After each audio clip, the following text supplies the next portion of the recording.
ब्रह्म तेज की इच्छा हो तो बृहस्पति की उपासना करनी चाहिए। इंद्रियों में बल की कामना हो तो इंद्र की उपासना करनी चाहिए।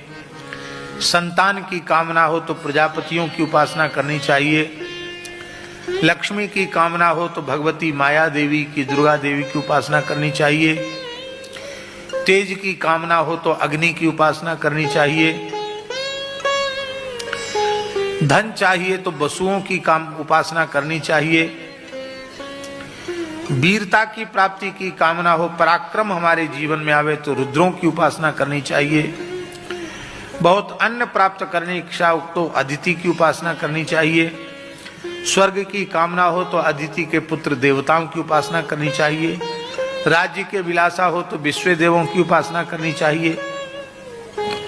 प्रजा को अनुकूल बनाने की इच्छा हो तो साध्य देवताओं की उपासना करनी चाहिए। आयु की कामना हो तो अश्विनी कुमारों की उपासना करनी चाहिए। पुष्टि की कामना हो तो पृथ्वी की उपासना करनी चाहिए। प्रतिष्ठा की कामना हो तो लोक माता पृथ्वी और देव आकाश का सेवन करना चाहिए। सौंदर्य की कामना हो तो गंधर्वों की उपासना करनी चाहिए। पत्नी की कामना हो तो उर्वशी की उपासना करनी चाहिए। और सबका स्वामी बनने की इच्छा हो तो ब्रह्मा जी की उपासना करनी चाहिए। यश की कामना हो तो यज्ञ पुरुष की उपासना करनी चाहिए। खजाने की कामना हो तो वरुण की उपासना करनी चाहिए।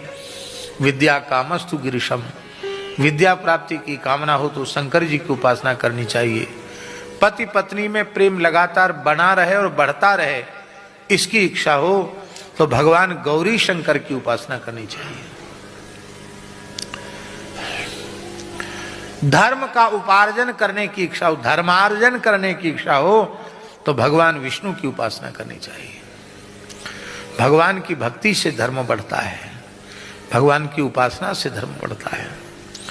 वंश परंपरा की रक्षा की कामना हो तो पितरों की उपासना करनी चाहिए। वंश में न्यूनता उसी के कुल में आती है जब पितृगण असंतुष्ट हो जाते हैं, इसलिए समय से अपने पितरों का श्राद्ध तर्पण आदि अवश्य करना चाहिए। बलवान बनने के लिए यक्षों की उपासना,